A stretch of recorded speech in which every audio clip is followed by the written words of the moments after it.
Judge Robert Bushhold's lips tightened in anger as Jeff Landry, his son-in-law, sat smiling contentedly. Across the table from Jeff sat Angel Jelly Landry, Jeff's disgusting, vicious daughter. And next to the little red-haired harlot sat Arabella Belly Hall, Jelly's girlfriend. Times they're changing. And not for the better, Mr. Dillon, Robert thought. There was a time when such relationships were so scandalous, so repugnant to polite society, that no woman would ever admit to being in one. Now, however, in this permissive and decadent culture, such relationships were actually encouraged. Robert knew he had better not voice his opinion. After marrying Donna, Robert and Deborah's daughter, Jeff had established himself as a man of his own principles. He did not bow to Judge Robert Bushhold's position, nor to Deborah's formidable character.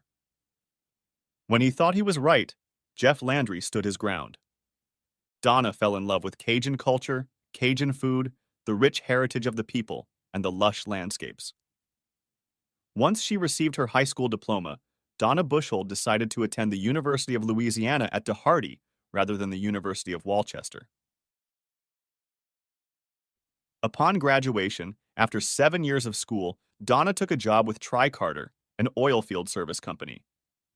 I never should have let her go to that damned Mardi Gras, Robert thought, as Jeff carried his empty plate and the plates of his daughter and her friend into the kitchen where Daisy, their maid, stood smiling. A few months after Donna took the job at Tri-Carter, she met 34-year-old Jeff Landry when DeGard Office Equipment Leasing and Maintenance sent Jeff out to repair Tri-Carter's ancient copier. Robert made inquiries about the man and didn't like the fact that Jeff Landry was divorced and had an 11-year-old daughter. His wife cheated on him. That's why they divorced, Donna explained, when Robert voiced his concerns about his daughter's connection to the older Jeff. Despite his misgivings and Deborah's intense dislike of Jeffrey Andrew Landry, Donna and Jeff married. Their dislike for Jeff softened, though only slightly, when Donna and Jeff suddenly left DeGard, Louisiana, and moved to Commonstead, New Jersey. Donna said she was suddenly homesick. Jeff offered no opinion or explanation. Robert and Deborah met Jelly, Jeff's daughter. She spent summers with her father and every other Thanksgiving and Christmas with Jeff and Donna. Despite her warm, simpering, friendly personality, Deborah and Robert did not take a liking to the red-haired pixie. On the first Thanksgiving, as soon as Jeff placed Jelly's plate in front of her daughter, Deborah announced to the assembled family that, since it was Jeff's first Thanksgiving with them, he would do the dishes. "This is fine china. It belonged to my grandmother and must be hand-washed," Deborah stated adamantly. Jeff looked at the amused faces of Robert, Donna's two brothers Bobby and Richard, Robert's mother Genevieve Bushhold, Deborah's two sisters, and their husbands. Straightening up, Jeff took his daughter's hand and helped her up from her seat. "Donna, we're leaving. Are you coming?" said Jeff, leaving no room for argument. "Why, Mom?" snorted Donna, hurrying after her husband. "Well," Deborah replied. Susan, Bobby's wife, and Tricia, Richard's wife, glanced over. Both women silently applauded the way Jeff had handled the situation. Later, as the men sat in the living room watching soccer, Susan confided to Tricia that if Deborah had pulled that little stunt, she would have a lot less of her grandmother's Chinese dishes to treasure. From that day on the rare occasions when Jeff Landry came to the Bushhold home, Deborah and Robert treated their son-in-law with cool politeness. Donna had somehow convinced Jeff that since this was the first Thanksgiving that his daughter and her friend lived in Commonstead, New Jersey, they should try to show Jelly and Belly a nice, traditional Thanksgiving dinner. If the cold atmosphere bothered Jeff, he didn't react in any way. If the awkward silence bothered Jeff, Jelly, or Belly, they didn't show it. All three of them sat at the large, decades-old wooden table and ate really good food. Deborah's lips tightened unhappily as she heard Jeff complimenting Daisy and thanking the woman for the delicious food. Didn't the buffoon realize he should be thanking the hostess? Even if Deborah didn't prepare the food, she provided it. Therefore, one should thank her, the hostess, not the paid servant. After that, the 15 guests, Deborah and Robert, retired to the parlor while Daisy and Pet, Daisy's sister, brewed coffee and cut pumpkin pies. During dinner, Jelly, Angel Landry, blabbed that she was pregnant. Wonderful. Just wonderful. Another worthless hedgehog siphoning off our tax dollars for the rest of eternity, Robert thought dejectedly. Now, in the living room, Susan politely asked Jelly what she planned to name the baby. Robert mentally put a black check mark in Susan's ledger. Susan should have asked if Jelly planned to abort the bastard fetus. Or adopt, of course, Robert muttered, but immediately faltered when Jeff threw him a stern look. We don't know, Jelly said, giving her blonde friend a loving look. We were thinking Peyton if it's a boy. You know, Peyton Jeffrey Landry Hall, Belly said. And Andrea, if it's going to be a girl, Jelly said. Andrea Michelle Landry Hall. Michelle is Jelly's mother's name, Jeff explained to the crowd. Well, when Bobby and I have a baby, Susan said, if it's a boy, I won't have a choice. Robert Stephen III, Bobby said smugly. And if it's a girl, Denise Elizabeth Bushhold, Susan said. See, Susan's older sister? Denise Elizabeth Prescott died when Susan was a little girl, Bobby explained, although no one demanded an explanation. What a tragedy, Deborah said without the slightest emotion in her voice. I like the name Carter if it's a boy, Donna suggested. And Willa if it's going to be a girl. Jelly and Belly looked at each other, silently expressing their opinions on the names. Robert noticed the murderous look Jeff gave Donna. Donna noticed Jeff's look too and recoiled from her husband. You bitch. Incredible goddamn bitch, Jeff growled, his voice full of venom. Hey now, Bobby said, rising to his feet. How I wish you would, Jeff growled, also rising to his feet and clenching his fists. Bobby was 6 inches and 50 pounds. Even after 4 glasses of his father's oak leaf whiskey, Bobby was smart enough to realize he stood little chance against his sister's little Cajun, especially since the latter looked so indignant at this point. Daddy? Asked Jelly, noticing the tension in the room. That bitch! That little slut wants you to name my grandson after her lover, Jeff growled, glaring at his wife with hatred. The women in the room gasped at the man's vulgarity and his revelations. Donna burst into tears. Robert rose from his comfortable chair, determined to take control of the situation. Don't come home. Do you hear me? I don't want to see you. I don't want either of you anywhere near me. Do you hear me? Ordered Jeff, heading for the door. Daddy, wait! We need to get our coats, Jelly called out, following her father. I'll get them, Belly offered. Belly rushed past the bulky Robert Bushhold and rushed into the guest room. She quickly found her coat, Jelly's coat, and Mr. Jeff's coat. She grabbed their purses and ran back to the front door of the house. As she passed Donna, Belly saw a wrinkled woman, a defeated woman. She didn't see the usually haughty Miss Donna, who grinned at her and Jelly. Belly wondered why she had no compassion for the real Donna Landry.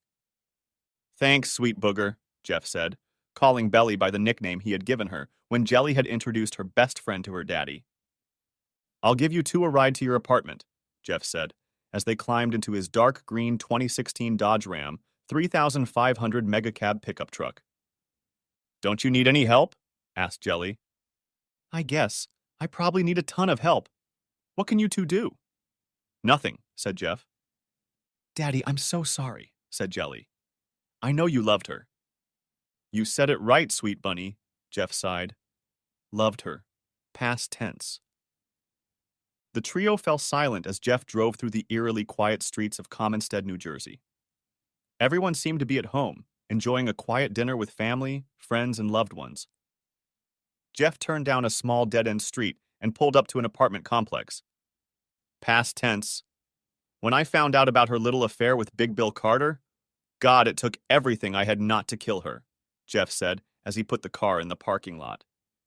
Minnie, Mrs. Carter, Big Bill's wife, put an end to it before I could.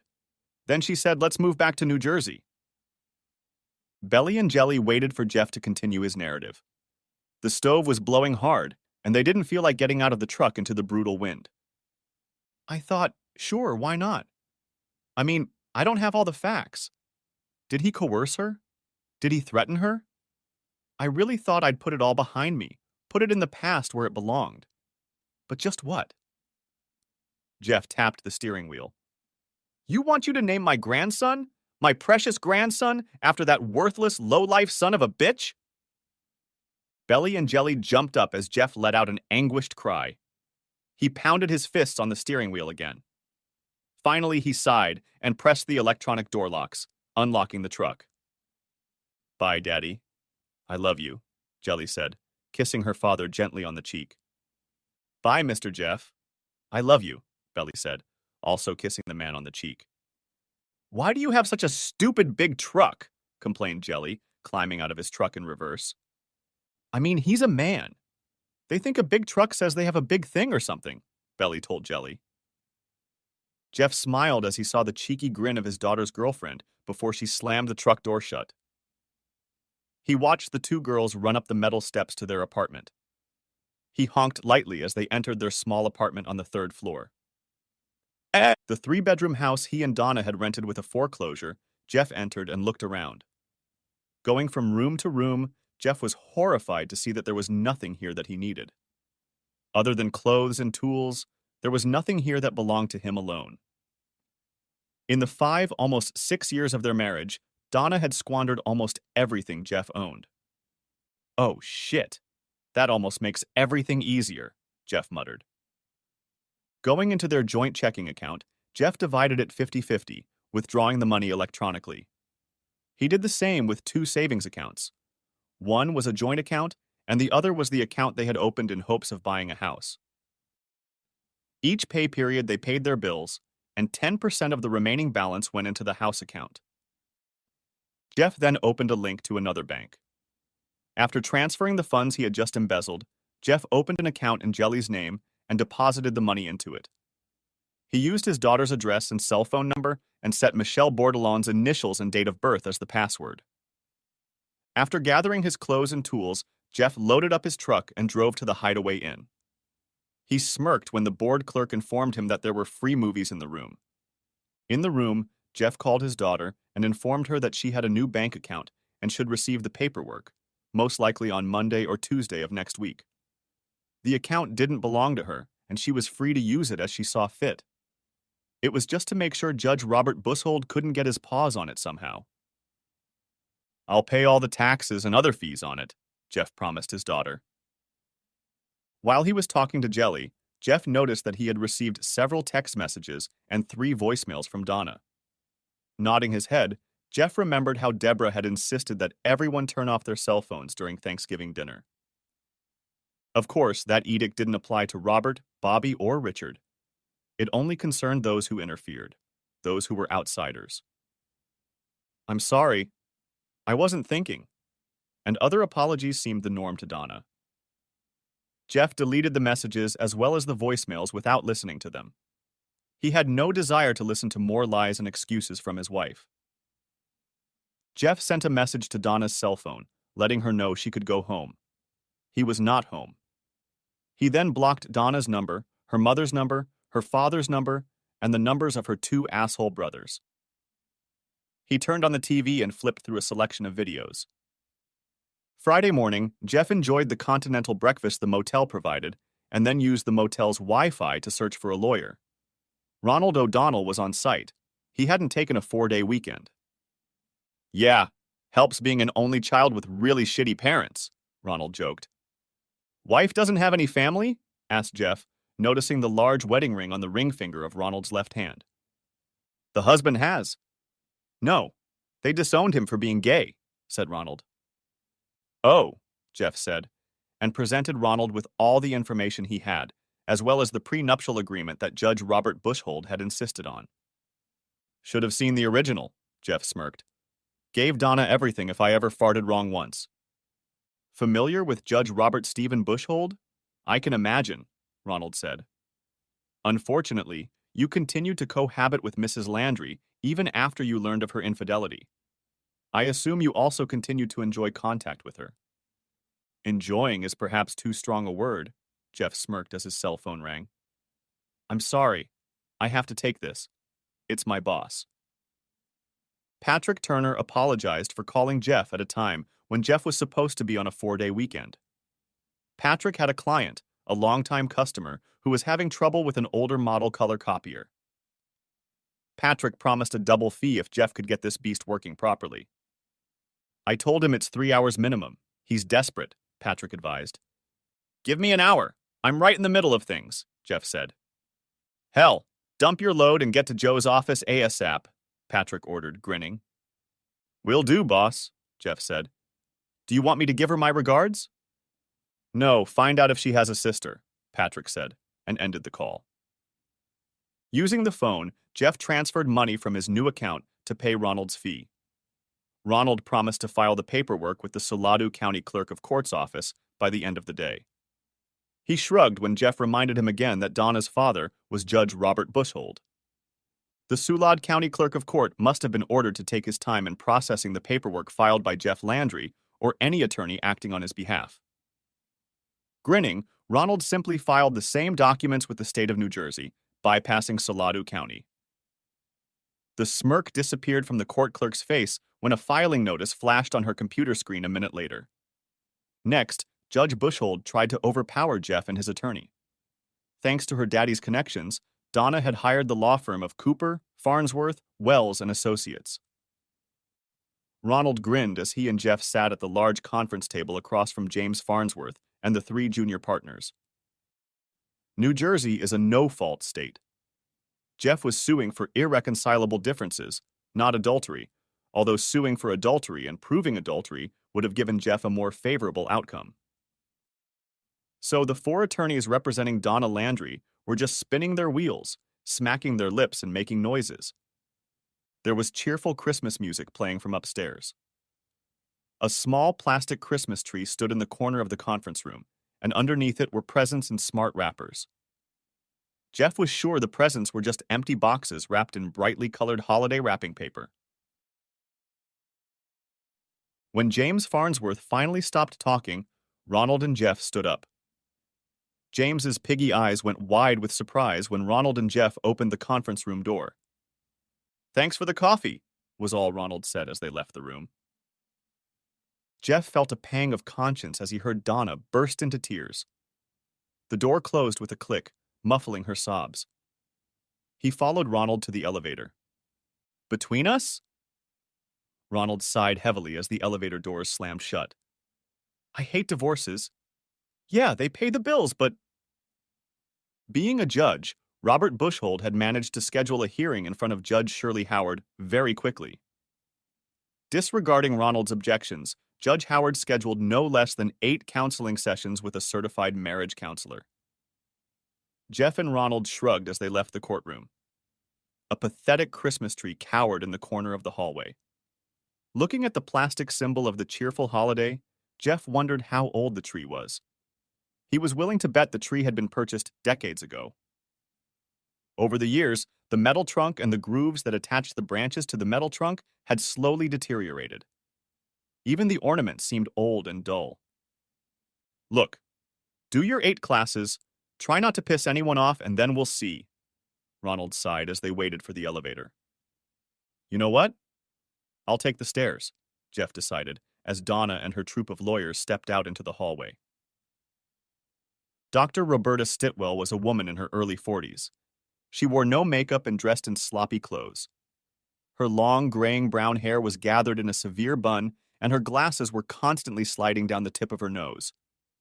Her waiting room was devoid of any glamour, with uncomfortable hard plastic chairs as seats.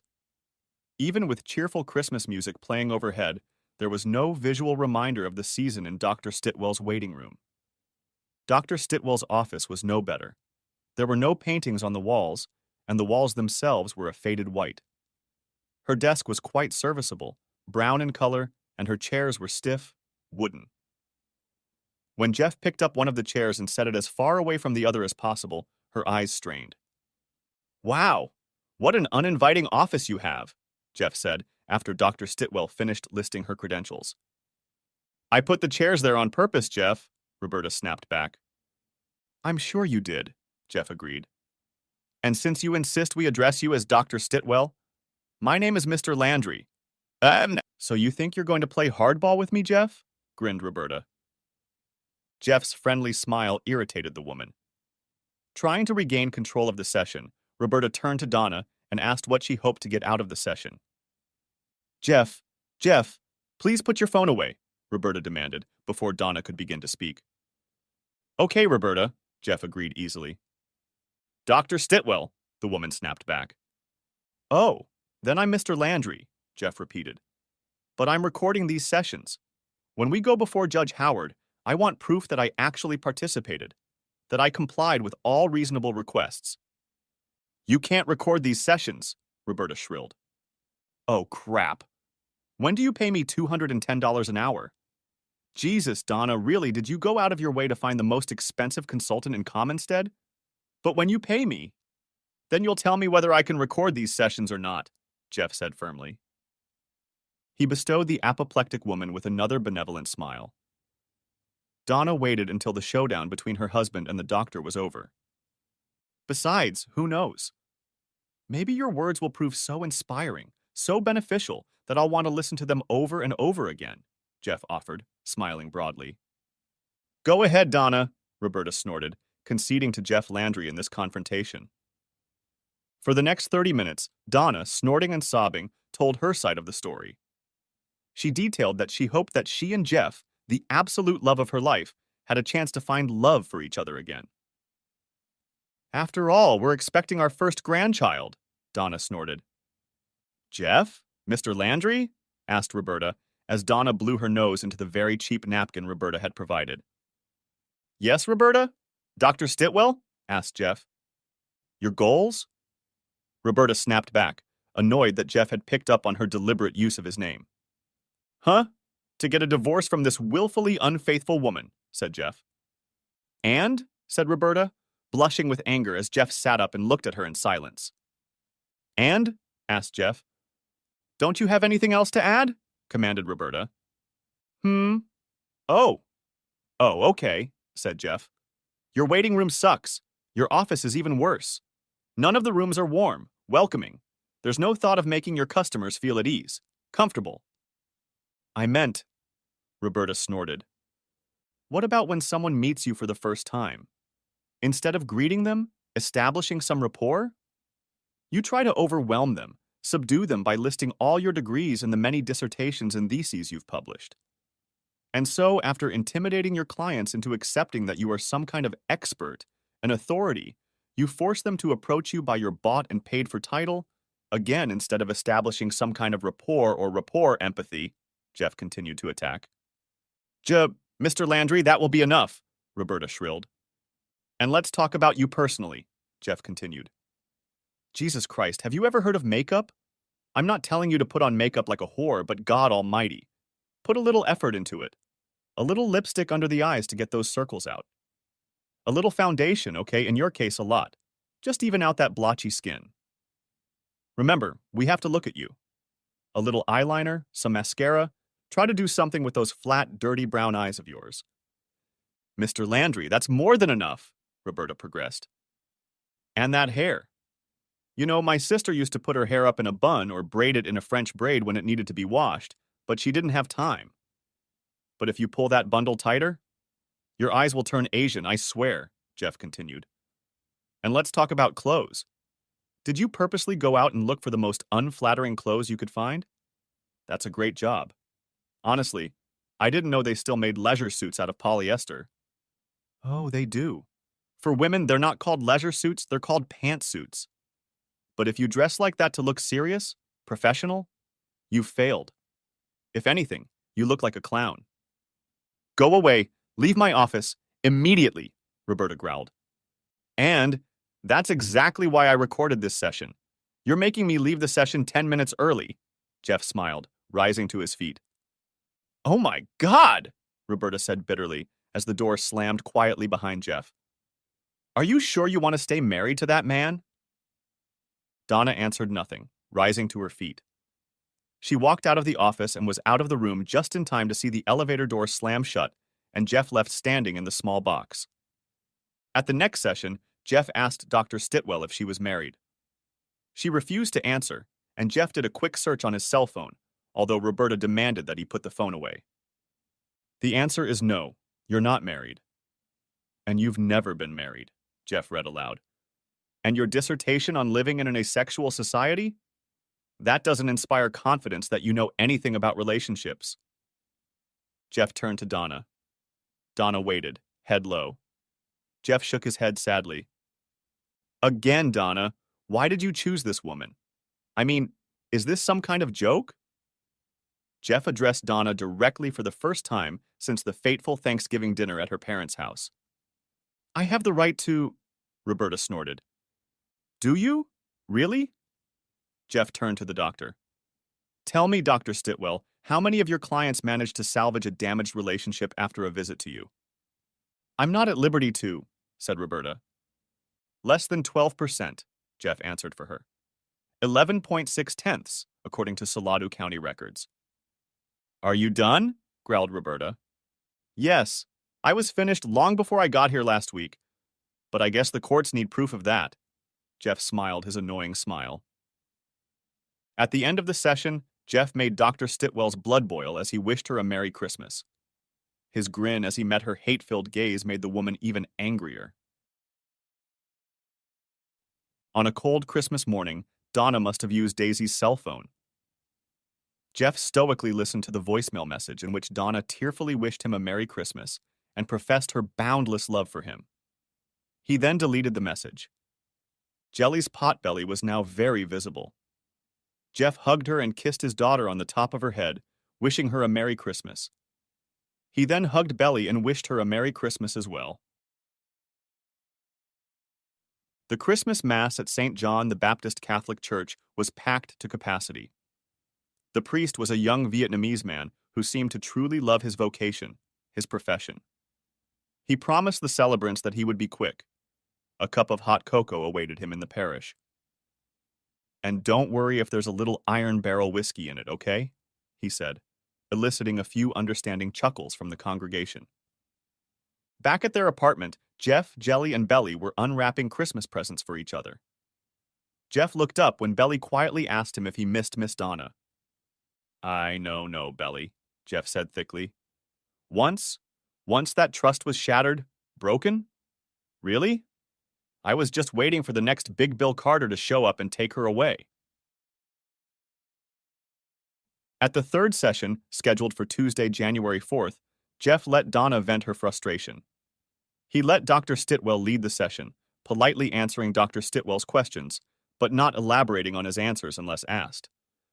But gee, Mr. Landry, you knew about Donna's infidelity, but you continued your relationship with her, Dr. Stitwell asked, losing patience with this tedious man. Well, Dr. Stitwell, before I continue, can I ask Donna one question? Said Jeff, smirking at the woman's sudden outburst of anger. Yes, of course, the woman agreed. Donna, why did you end your affair with Big Bill? Asked Jeff. I realized it was wrong, Donna replied, stammering. I realized that I was a married woman, married to the man of my dreams, and no amount of money and power was going to help me deal with Big Bill Carter. He was just a physical presence, you know? But in the end, I decided that, as exciting as it wasn't worth losing you. Jeff, Mr. Landry, who are you calling? Shrilled Roberta. Hello, Mrs. Carter? Asked Jeff into his cell phone. Roberta didn't miss Donna's sigh or the sudden loss of color. Turning her head, she stared at the horrified customer, diverting her attention away from Jeff Landry. Mr. Landry, I said Roberta, still looking at Donna. I'm sorry. Yes, ma'am, Minnie, Jeff smiled. So, Minnie, I'm going to put you on speakerphone, okay? Great! Minnie Carter's cheerful voice came from the speaker. Hello, Donna. How are you doing? Mr. Landry, turn that off. Immediately, Dr. Stitwell muttered, getting up from her wobbly chair. So, Minnie, why did Donna end the affair with your husband? Asked Jeff, looking with hard eyes directly at the defeated Donna Landry. Because she knew I would kill her if she didn't, Minnie replied without hesitation in her voice. Huh? Could you please elaborate? Asked Jeff, getting up and moving the cell phone away from Roberta. Yes. I walked in on her and my husband as she and my husband were writhing like little animals on his Italian leather couch. When I put a huge butcher knife to her throat. Minnie giggled. Mr. Landry, I said turn it off.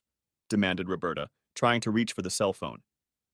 Yeah, she still has a scar from where you cut her, Jeff said, pulling his arm forward so the phone wouldn't reach Roberta. Turn it off, Donna sobbed. Just turn it off. The little tramp emptied her bladder and bowels all over the couch, Minnie giggled, happily retelling the story. I think Bill was more upset about losing the couch than his little affair. Oh, hi, Minnie. Let me send you a picture, Jeff said, turning away from Roberta. By the way, thanks for the pictures you sent me. They might come in handy, you never know. Ha, said Minnie. Who's that, Jeff? That's Donna and her dad, said Jeff. Notice any resemblance? Huh. Can you say electric complex? Agreed Minnie. Looks just like Big Bill, doesn't it? You win, Donna sobbed, snuggling up to him. Okay?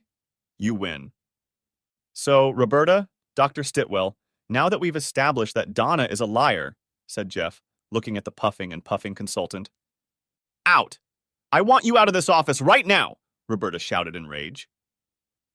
Judge Shirley Howard was not amused as she read Dr. Roberta Stitwell's report.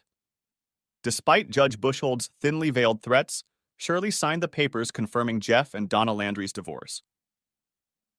Reading the file that Shirley had courier delivered to his office, Robert bit the inside of his cheek. Wincing at the pain in his bleeding cheek, Judge Robert Bushhold cursed Jeff Landry again. Donna, his beautiful girl, looked haggard, defeated. She'd lost 20 pounds she couldn't afford to lose since that Thanksgiving dinner. And God only knows why you even bother staying married to that little coon-ass, Robert muttered, tossing the papers onto the cluttered desk. Picking up his cell phone, Robert dialed Patrick Turner's number. He informed Patrick that it was in his best interest to have Jeff Landry lose his job so he couldn't come back and demand spousal support from Donna. Yeah? Lay off the bushhold, Patrick laughed. Like I'm going to lose my best employee just because your little feelings were hurt. You know, I don't think you can afford to go up against me, Turner, Robert snorted. What the hell? Patrick laughed. It'd be a real shame if you lost the county score, Turner, Robert threatened. Oh, shit. Did I forget to tell you? You're being recorded, shit, Patrick chuckled. You can't use... It's not acceptable, muttered Robert.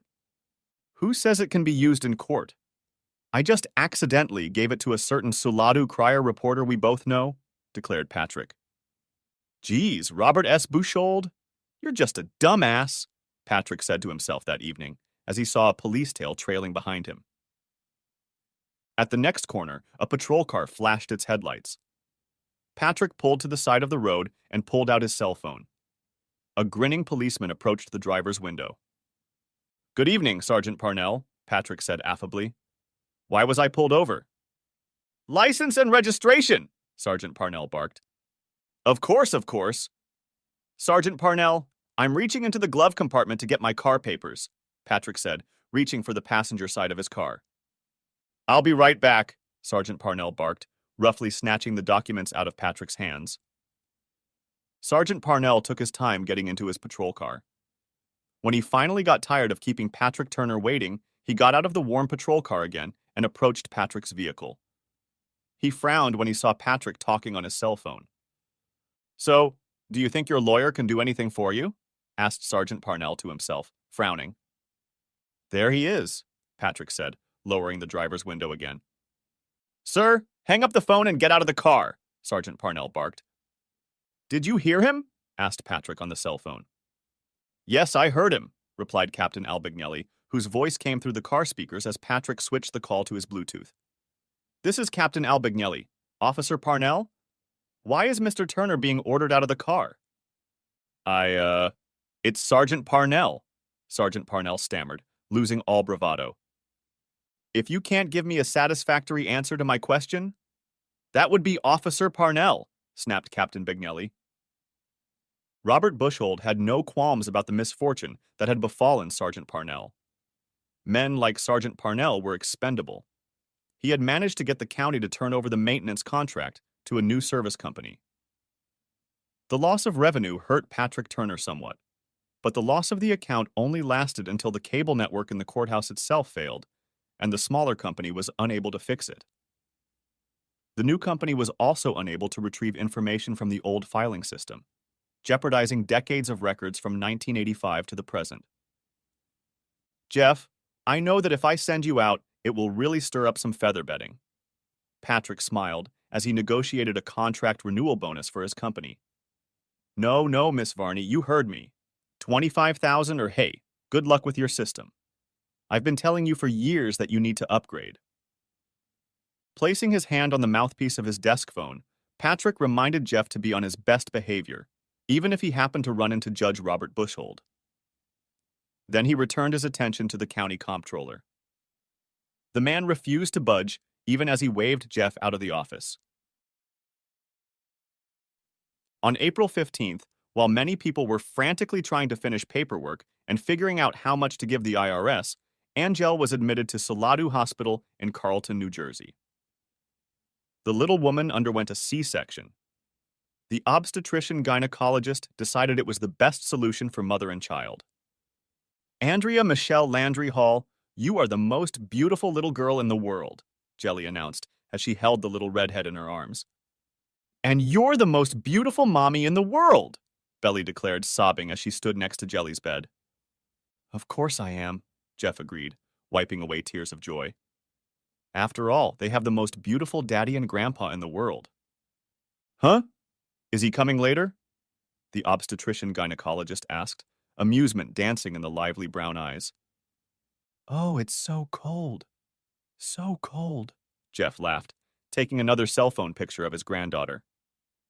I'm too young to be a grandmother, Jelly's mother Michelle replied to the pictures Jeff sent her on her cell phone. Somehow, Donna had learned of Andrea's birth. Jeff deleted the voice message congratulating her that she had left on his cell phone. Jelly showed her father the beautiful ballerina doll and silver brush and comb that Donna had sent for Andrea. What do you want me to do, Daddy? Asked Jelly. Honey, I want you to do what's best for your Andrea. In everything, always, always, always, always do what's best for your little girl, said Jeff. I love you so much, Daddy, Jelly declared, pulling the sleeping infant off of his chest. Yes, Belly replied. On October 15th, the day of Andrea's 6-month birthday, Jelly reminded Jeff that his own birthday was coming up. Belly teased Jeff by pointing out all of his gray hairs poking through his short-cropped brown hair. She squeaked, then laughed when Jeff grabbed her hand and bit her finger. Don't worry, Mr. Jeff, Belly said, snuggling up to him. 72 isn't that much. You brat, laughed Jeff, hugging Belly tightly. I'll be 52, 42, not 72. Really? Wow, time hasn't been very favorable to you, Belly giggled. Oh, that's it. You're no longer my sugar booger. You're now a snotty booger, Jeff announced. Well, seriously, Daddy, what do you want for your birthday? Asked Jelly, slapping Belly on the arm for being so disrespectful to her father. Sweet bunny, what could I possibly want? Asked Jeff. I have a beautiful daughter. Two beautiful daughters, Belly reminded him. And one snotty daughter, Jeff continued, causing Belly to squeal and Jelly to giggle. Leaving their third-floor apartment, Jeff walked down to his first-floor apartment.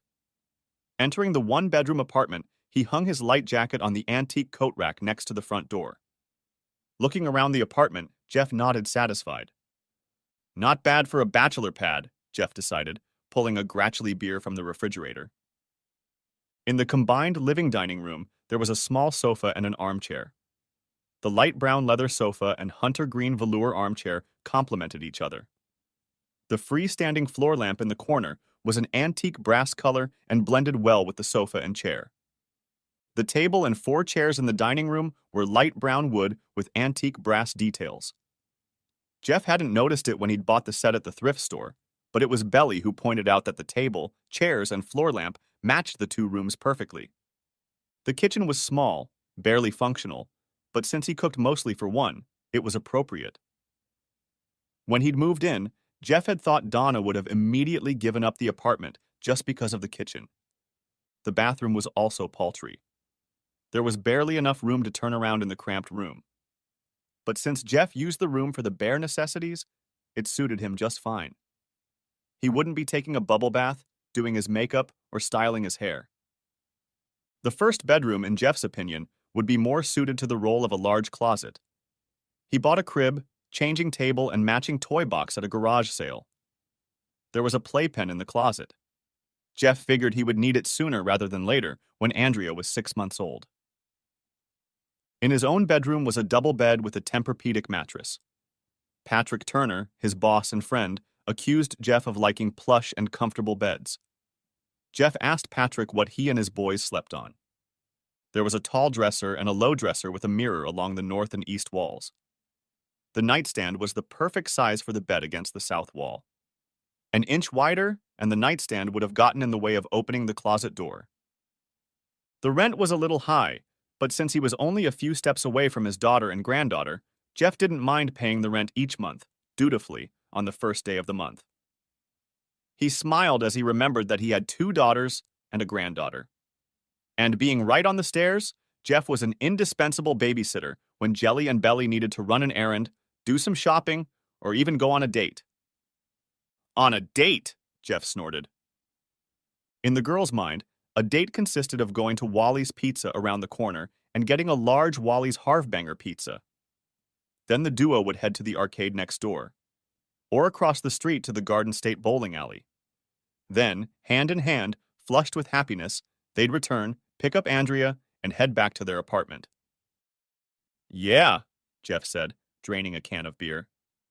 Some kind of date, but they're happy. Sitting down on the bed, Jeff brought the empty can to his lips. Realizing the can was empty, Jeff set it on the nightstand. He sat there for a long time, just looking and seeing nothing. On October 31st, Patrick decided that Halloween was the perfect date for Jeff's birthday. After all, Jeff was undoubtedly a horror. Roses are red, pickles are green, you don't need a mask, even though it's Halloween, Patrick declared as he handed Jeff a $50 gift card for Wally's Pizza. Roses are red, violets are blue, sugar is sweet. What the hell happened to you? Said Jeff, and then thanked Patrick for the gift card.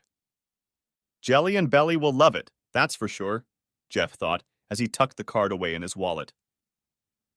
During lunch, Belly sent a text message asking if she could bring a friend to a special dinner she and Jelly were preparing for his birthday. Jeff puzzled over the question, but agreed that Belly could certainly bring a friend. It better not be Donna, Jeff thought suddenly, when Belly sent a series of emojis with kisses and birthday cake. Belly worked for Dependable Commercial and Residential Cleaners. Dependable's office was in the same building as the First National Bank of Commonstead, where Donna was the executive assistant to Beverly Hollister, the branch manager.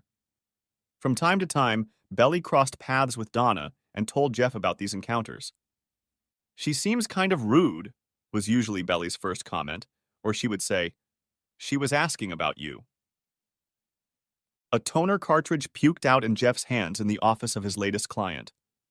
The uniform shirt was completely lost, as were the khakis. His work boots were running low, so Jeff wasn't too upset about them.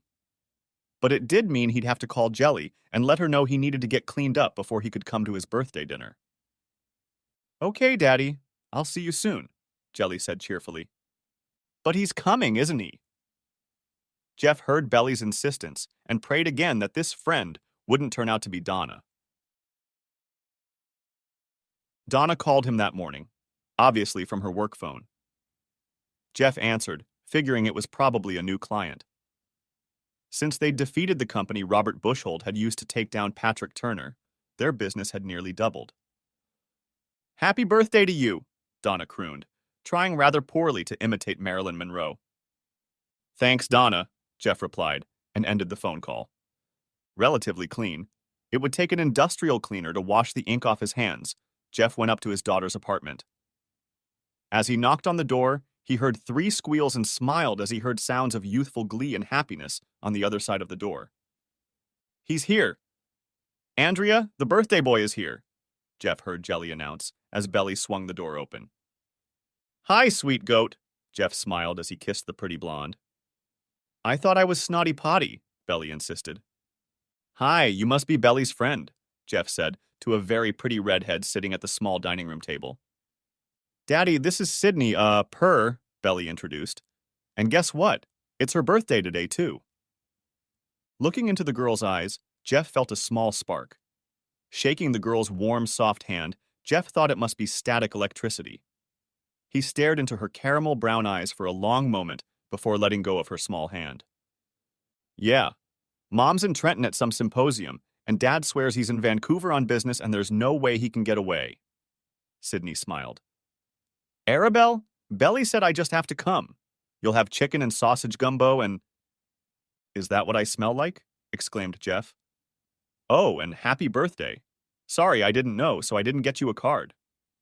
You can give it to her tomorrow, suggested Belly. Hi, Daddy, Jelly smiled proudly from the stove. Sweet Bunny, when did you learn how to make roux? Jeff asked. God, it smells fantastic. It's really out of a jar, Jelly confessed. Mama sent it a couple weeks ago when I told her I wanted to make you a gumbo. Well, that was very nice of her, Jeff said, slightly surprised by his ex-wife's gesture. Back in the living dining room, Jeff greeted his granddaughter. Andrea bestowed him with a two-toothed grin from her playpen. Then Jeff returned his attention to Sydney Poore. She was a redhead with pale skin and a scattering of freckles. Miss Michelle even sent Crystal's hot sauce, Belly informed him, placing a large bottle of the delicious hot sauce on the table. Yes, ma'am, enthused Jeff. Happy birthday to me. Jeff was served first, although he insisted that Sydney should be served first. She was served her second serving and waited while Jelly and Belly took their bowls. Small bowls of potato salad stood next to each. Before sitting down at the table, Jelly placed 2 packs of saltine crackers on the table. Jeff tasted the gumbo, then picked up a bottle of hot sauce. Sydney tasted the dish cautiously, then goggled at Jeff. How can you put more hot sauce in here? Asked Sydney. He's a Cajun, shrugged Belly. And that gives him a cast-iron stomach? Asked Sydney.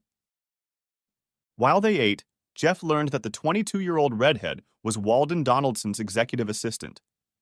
She'd been working at King Sanitation and Disposal since she'd gotten her certification at Salado County Votech, first as a secretary and then moving to the executive director's office. No, sit down. I know where the kitchen is, Sydney said when she needed a glass of ice water. Well, isn't she adorable? Whispered Belly urgently, turning to Jeff. Yes, she's very pretty. And young, replied Jeff. Too young for me. Geez, Belly, she's the same age as you and Jelly. Yes? And? Whispered Jelly. She's a couple years older, objected Belly. Are you guys talking about me? Asked Sydney, walking back to the dinner table. I'm sorry. I know you like strong iced tea, but you can paint walls with that tea. Daddy thinks it's too old for you, Jelly declared. Sydney looked up from her bowl of gumbo. Jeff flashed brightly as the beautiful redhead looked him in the eye. Her amused smile exposed perfect white teeth. Well, Belly said you're old. Really old. Like 72 years old or something, Sydney said. Sydney, Belly squealed with laughter. You are. You're definitely snotty potty, Jeff said to Belly. But you look pretty good for a 70-year-old man, Sydney said, washing down her food with another gulp of ice water. Oh, gosh, thanks. I think so, Jeff laughed. Finishing their meal, Jelly and Belly hurried into the kitchen. A few minutes later, they began singing Happy Birthday, carrying a store-bought cake from the kitchen. Jeff laughed when he saw the 7 inches and 2 inches candles burning on the cake. After cake and ice cream, Sydney hugged Jelly and Belly. She thanked them for the invitation and for making her 22nd birthday memorable. Bye, Jeff, Sydney said, looking with big eyes into his eyes. I hope to see you again? Oh, no, ma'am. I'll walk you to your car, Jeff insisted. It's a nice neighborhood, but still a beautiful woman shouldn't be walking alone after dark. Oh, a southern gentleman, exclaimed Sydney enthusiastically, hugging Jeff's arm. I hope I shall see you again, repeated Sydney. Yeah, Jeff said as she pulled out of the parking lot. The next morning at work, Patrick asked Jeff how his birthday was. Jeff paused, rubbing the ink off his skin, and gave Patrick a strained smile. You know what? I feel cheap and used, Jeff said. Huh? Dude? What's wrong? Asked Patrick, genuinely concerned. Oh man, I don't even know what's wrong with my right arm. Just wants to get it over with as soon as possible so I can get back to picking my nose or scratching my ass. Jeff hung his head. I mean, it took what could have been a great moment and. Geez, man. For a minute there, I thought you were serious. Patrick laughed. In between calls, Jeff stopped and bought a greeting card. At the local Ichabod's grocery store, he found a beautiful flower arrangement in a very nice vase. Then, on his lunch hour, he drove over to the King Sanities and Disposals building. Oh, who's that for? A stunning blonde asked, ready to bestow upon any lucky man. A delivery for Sidney Poor, Jeff replied, stammering, suddenly feeling more than foolish. Oh, how wonderful, the girl said, and called over to Sidney's desk. Yes, Miss Poor, flowers for you. No, I'm not joking. Sidney, why would I joke? A moment later, the elevator door jingled, and Sidney entered the lobby. Jeff thought she looked mature, confident in her business attire. A small jacket with three-quarter sleeves and a navy blue knee-length skirt with a light gray white striped blouse. Her mature, calm, confident aura disappeared as she rushed toward Jeff with a squeal. Oh, Jeff, you shouldn't have done that, exclaimed Sidney. Sidney, hush. He should give you flowers. Are you crazy? Advised the secretary. Evelyn, hush, said Sidney. Jeff, this is Evelyn. She got my old job after I moved to Mr. Donaldson's office. Evelyn, this is Jeff Landry, my boyfriend. Have you had lunch yet? There's a lunchroom upstairs. You can get a wrap or salad there. I mean, most people bring their own, but... Sidney encouraged, pulling Jeff toward the elevator. God, I can't believe it. You haven't even forgotten that blue is my favorite color, Sidney marveled as they went up to her floor. Let me put them on my desk and then we'll go to lunch. Oh, I couldn't believe it. You really shouldn't have done that. But I'm glad I did, Jeff thought to himself. And no, I didn't remember that blue is your favorite color. Jeff smiled as he watched Sidney find the perfect spot for her flowers. Just a very lucky accident. At the cafeteria, Jeff got a green salad and a turkey wrap. Sidney got the chef's salad, and they found a table to sit down and enjoy their lunch. A smiling man approached them. I noticed the uniform shirt, Walden Donaldson smiled. When are you finished with lunch? Take your time, but when you're done with lunch, come see me. I want to see what Turner can do for us here. I recognize that accent. I'd recognize it anywhere. Where are you from? Said Jeff. A small place. I bet you've never heard of it. Walden smiled broadly, also recognizing Jeff's accent. DeGard, Louisiana. Oh no, we haven't heard of it, sighed Jeff. Neither have I. Where did you go to school? Get out. Walden laughed a genuine happy laugh. If you end up here, stop by, you hear? Back in the office, Jeff casually informed Patrick that they were in line for a service contract with King Sanitation. Patrick snorted incredulously. What? You've been having fun with that son of a bitch? I've been trying to get them for the last 3 years, Patrick scoffed. I almost had... What was that guy's name? Brian. No, Bryce Adams.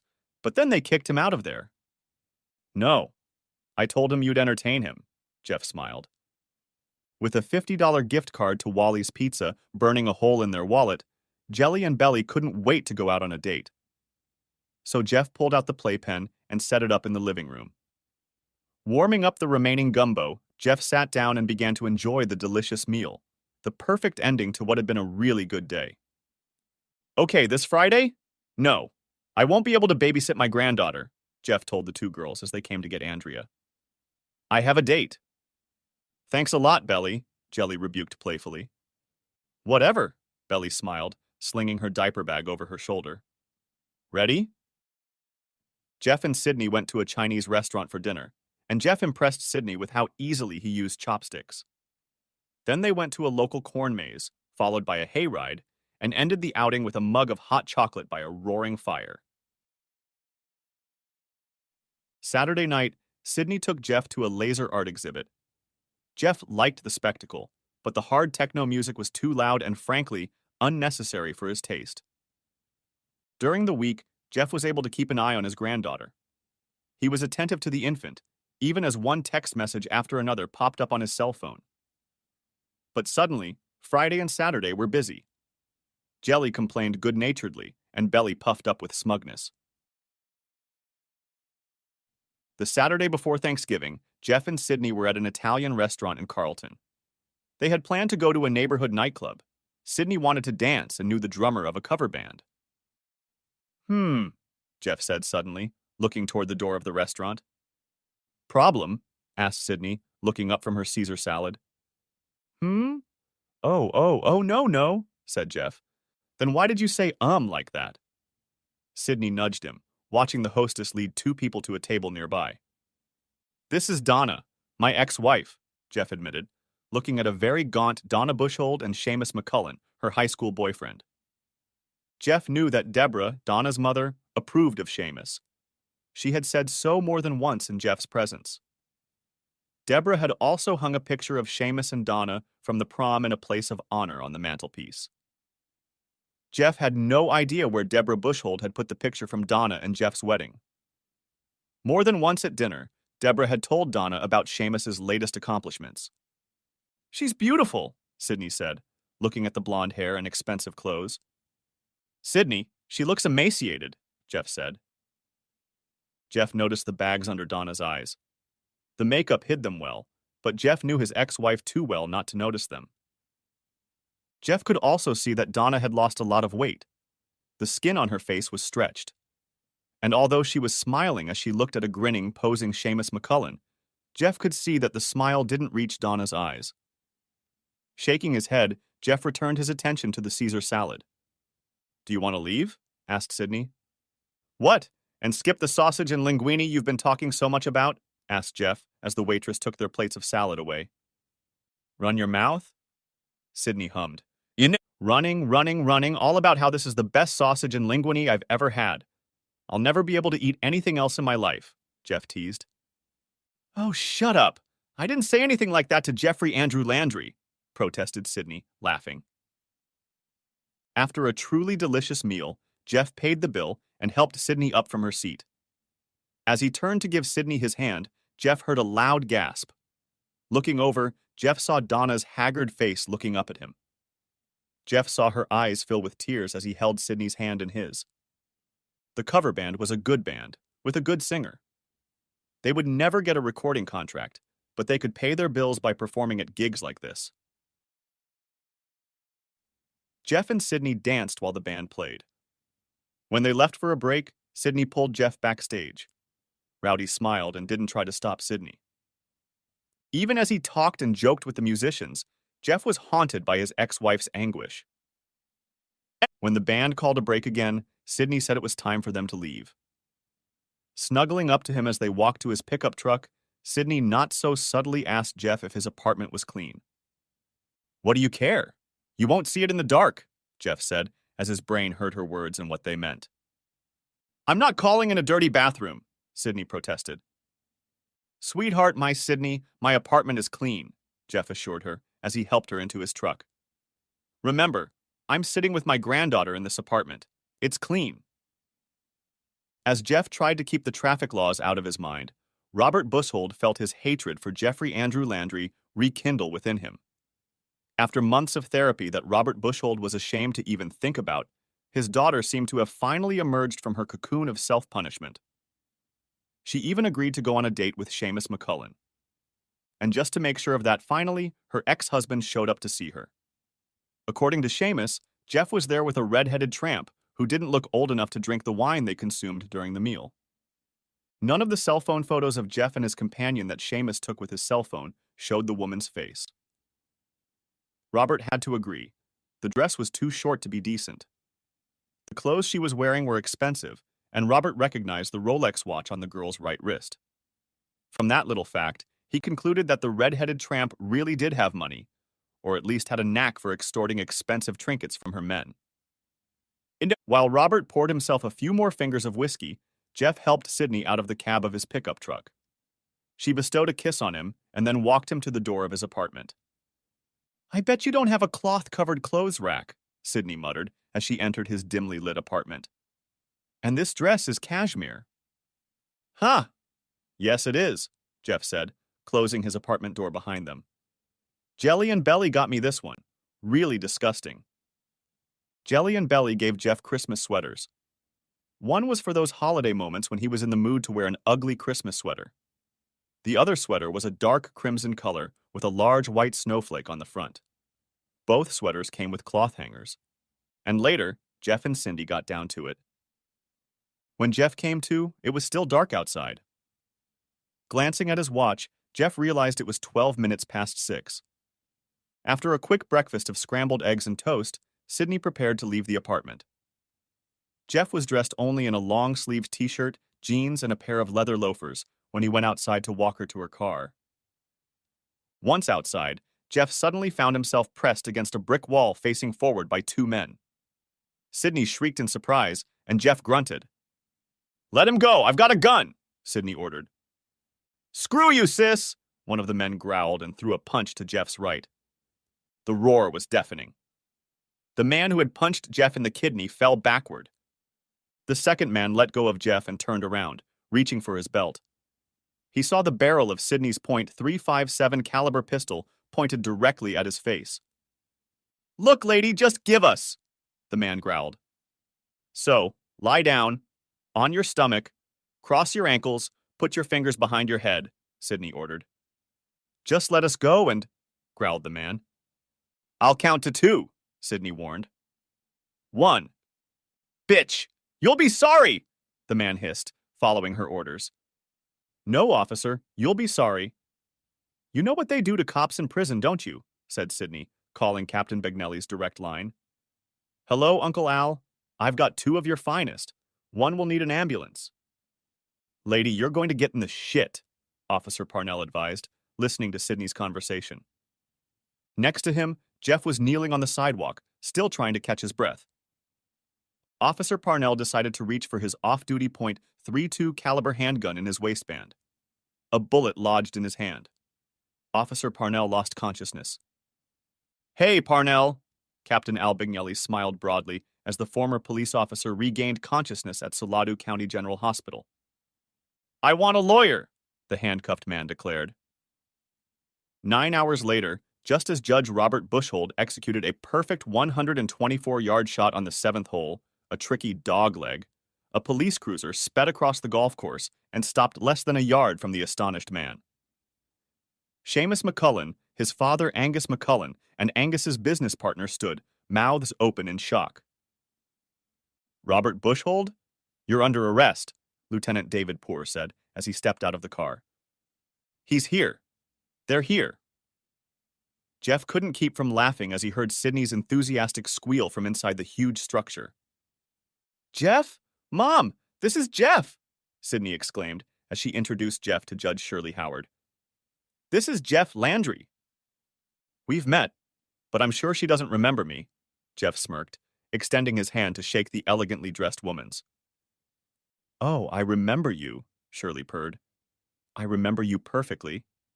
That jerk Robert Bushhold nearly froze my ear off yelling at me about that divorce." "Yeah, sorry about that," Jeff said. "And these are my daughters."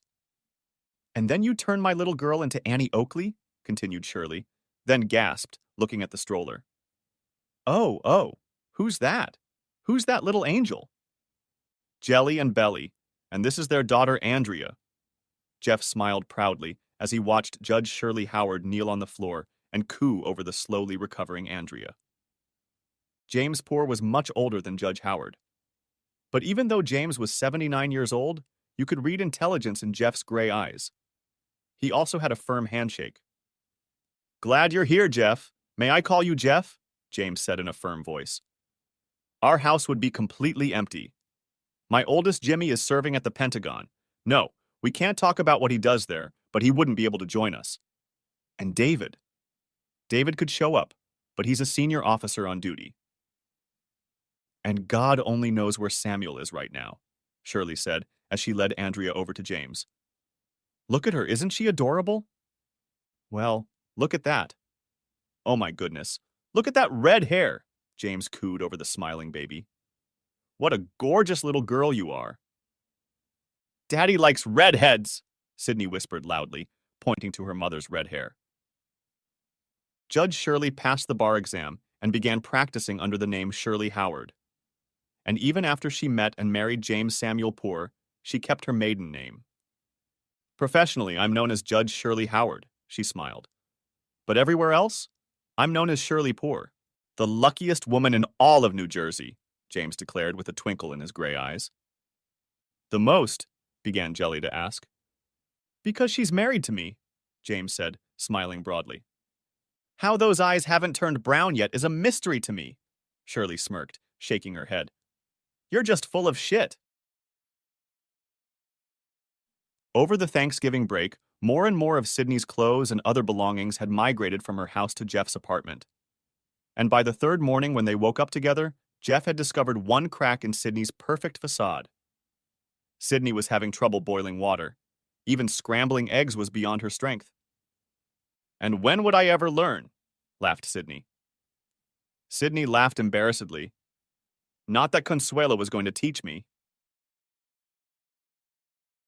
Back at work the Monday after Thanksgiving, Jeff walked into Patrick's office. Patrick waved a stack of papers at Jeff. What the hell, Landry? Tired of being a shoddy repairman? Accused Patrick. You think you're a salesman now? What? What are you talking about? Asked Jeff. And what the hell is this shit, you half-wit? I'm your best. Somehow we just got James Poor's investment group account, including all of his rental properties. And James Poor only does commercial leases, so we're talking about equipment, not little washers and dryers and refrigerators and... Oh. Hey, you. Do you know how to work on refrigerators? Perked up Patrick, waving the stack of papers again. No, I don't. But what does that have to do with me? Said Jeff. Oh, come on. Like you don't know who James Poor is? Scoffed Patrick. Well, yeah, I know, agreed Jeff. Yeah, and by the way, good for you for putting that asshole Judge Bushhold behind bars. Christmas fell on a Monday. On December 18th, the Monday before Christmas, Jeff made an unscheduled stop at the J.S. Poor building. The well-preserved executive assistant refused to let Jeff beyond her desk. She slowly, methodically typed in the information, then made Jeff cool his heels on the soft leather couch as she continued to type on the keyboard. Finally, she picked up the phone and quietly muttered a few words. Jeff almost laughed when the assistant's cold, indifferent blue eyes suddenly widened and her posture straightened. She muttered something else, then put the receiver back on the stand. Excuse me, Mr. Landry. He said for you to come in, the woman said, getting to her feet and heading for the large wooden door behind her desk. Would you like some coffee, Mr. Landry? Some tea? Water? Coffee, 2 creams, no sugar, Jeff smirked as he walked past her into James Poor's large office. Let me guess. Frida's got you twiddling your thumbs in there, James laughed, stepping around the desk to shake Jeff's hand. Yes, sir, pretty much, Jeff agreed, extending a firm handshake to James. Don't worry, she'll offer to spin them for you next time you come over, James smiled, sitting down on the front edge of the table. So, what brings you to these parts? The coffee was as good as anything Jeff had drunk since moving from DeHard to Commonstead. Nothing could compare to the rich coffee his grandmother used to make in her old, battered cast-iron coffee pot. Jeff's mother used a French press, and it was almost as good as Mears coffee. A French press? I'd like to try it, James admitted. But Jeff, did you really come here to talk about coffee? No, sir, Jeff smiled, and then got to the point of his visit. Despite being a Baptist, but not a practicing Baptist, Sydney had accompanied Jeff, Jelly, Belly, and Andrea to midnight mass at St. John, the Baptist Catholic Church on Christmas Eve. She marveled at the festivities and sang along with the children's choir. Jeff smiled, discovering another flaw in his gorgeous girl. Sydney wouldn't be able to carry a tune in a bucket, but she smiled happily as she sang along. As Jelly and Belly carried Andrea the diaper bag and stroller up the 2 flights of stairs to their 3rd-floor apartment, Jeff kissed Sydney goodbye. She was on her way to her parents' house to welcome Christmas morning at home. I'll see you at lunch, Sydney needlessly reminded Jeff as she got into the car. In the morning, the only cloud in the crisp, cold Christmas morning was a tearful voicemail message from Donna's new cell phone number. Belly informed Jeff that a new executive assistant was sitting at Miss Hollister's desk at the bank downstairs. She didn't know what had happened to Donna. She had been there one morning, sitting at the desk. Donna even smiled at Belly and waved at her when Belly walked into the bank to get her paycheck.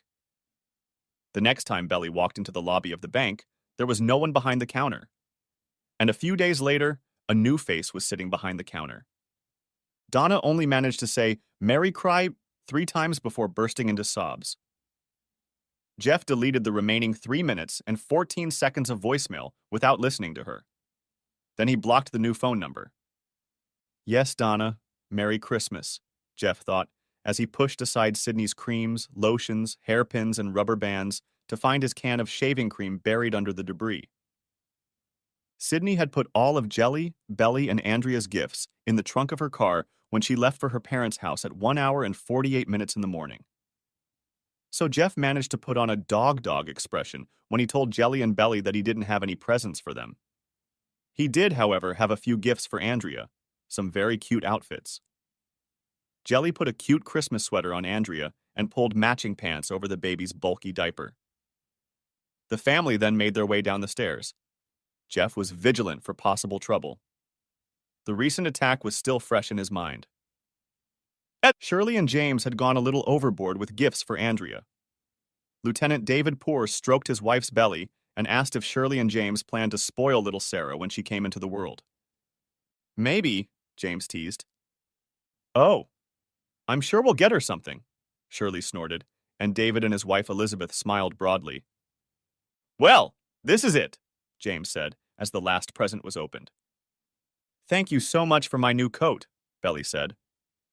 "Yes, they're lovely," Jelly agreed, still fiddling with the buttons and running her hands over the soft faux fur lining of her knee-length winter coat. "And thanks for my French press coffee pot," James said to Jeff. "Look, just look. He'll try it once, decide it's too hard, and," prophesied Shirley. "Consuela will love it, I'm sure," David suggested. "Yeah," James sighed, looking at the 7 boxes still under the Christmas tree. The small tags bore Samuel's name written in his mother's loving handwriting. Jeff knew there was some story behind the colorfully wrapped presents, but didn't feel it necessary to ask about it. "Maybe he'll come," tried Shirley's suggestion. "Maybe," Elizabeth said, squeezing her mother-in-law's hand. "If everything goes well," Jeff said after a long silence. "Yes?" asked Shirley, lifting her gaze from the floor. "Sydney," said Jeff, trying to fish an unyielding box out of his wool pants pocket. "Oh God, yes," Sydney said, kissing Jeff fervently. "Now wait a minute," James smiled. "He hasn't even asked you anything yet. How do you know what he's going to say?" "Because I asked Santa Claus to," Sydney giggled as she tried to help Jeff pull the resisting box out of his uncooperative pants pocket. "Sydney, would you mind?" asked Jeff again when he finally managed to pull the box out of his pocket. "I already said yes, honey," Sydney replied, and kissed him again. "Damn, that's beautiful," David approved as he saw the white gold ring with 2 small diamonds flanked by a large diamond. "Oh, Sydney, it's beautiful," marveled Elizabeth. "Because you asked Santa Claus?" James grinned at his 22-year-old daughter. "Yes. After all these years, you're not going to tell me Santa Claus isn't real, are you?" said Sydney, wiping away happy tears. "No, I guess not," said James. Turning his head, James saw Shirley looking at the presents left under the Christmas tree. Sighing, he stood up. "Well, I think we should have a toast to that," James said. "Shirley, is there any eggnog left?" "Of course there is. Who always buys a gallon of that drink every year?" said Shirley, also rising to her feet.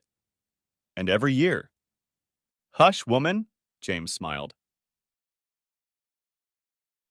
The wedding took place in May, on a beautiful Saturday. The minister at Redemption Baptist Church wasn't thrilled about their wedding. Jeff was Catholic, and the poor family hadn't attended his church in years. But a few dollars in the treasury changed his mind, and he conducted a truly beautiful service. Patrick Turner, who acted as Jeff's best man, remarked that Sydney was doing very well for a blind woman. Jeff shifted his gaze from the back of the church to Patrick. Huh. What? She's not blind, Jeff said, as the music started up and Sydney, holding onto her father's hand, stepped out onto the walkway. Wait, you mean she can see? And she's still willing to marry you? Asked Patrick incredulously. You're just a giant asshole, Jeff laughed. She has a sister? I don't care if they're crazy. Hell, crazy is good. Crazy is good, said Patrick. Couple of cousins. Jeff nodded his head toward Captain Al Bignelli and his wife Francine Bignelli, formerly Francine Howard, sitting with their 5 daughters. Of course, their daddy is a cop, so you'll have to clean up your act. The tall one's pretty cute, Patrick offered. 2 months after Sydney's wedding to Jeff, Sydney, Shirley, Aunt Francine, and her 3 cousins, along with Jelly and Belly, were enjoying lunch at the Marble Country Club. Jeff, James, Uncle Al, and David rode around on golf carts hitting little white balls. Andrea was with the men. She was reluctant to move away from Pops. This crab salad is delicious, Sydney enthused as she swallowed her food. Sydney, it was 2 months yesterday, Shirley said. I know, Sydney exclaimed happily. Can you believe it? No, I really can't believe that this little puppet you got is only 2 months old, Shirley said, keeping her gaze on her daughter. Oops, Sydney allowed herself a guilty giggle. So, how's that going? How old are you now? Asked Cousin Debbie. About 4 months, Sydney admitted. We think he or she is going to be a Christmas baby. A great rumbling sound was heard. Jelly, Belly, and Sydney turned and saw the waitress looking at them with an expression of horror on her gaunt face. Jelly was the first to recognize the gaunt woman. Donna? Asked Jelly. The end. Thanks for watching. I hope you enjoyed it. So subscribe to my channel and watch the next video.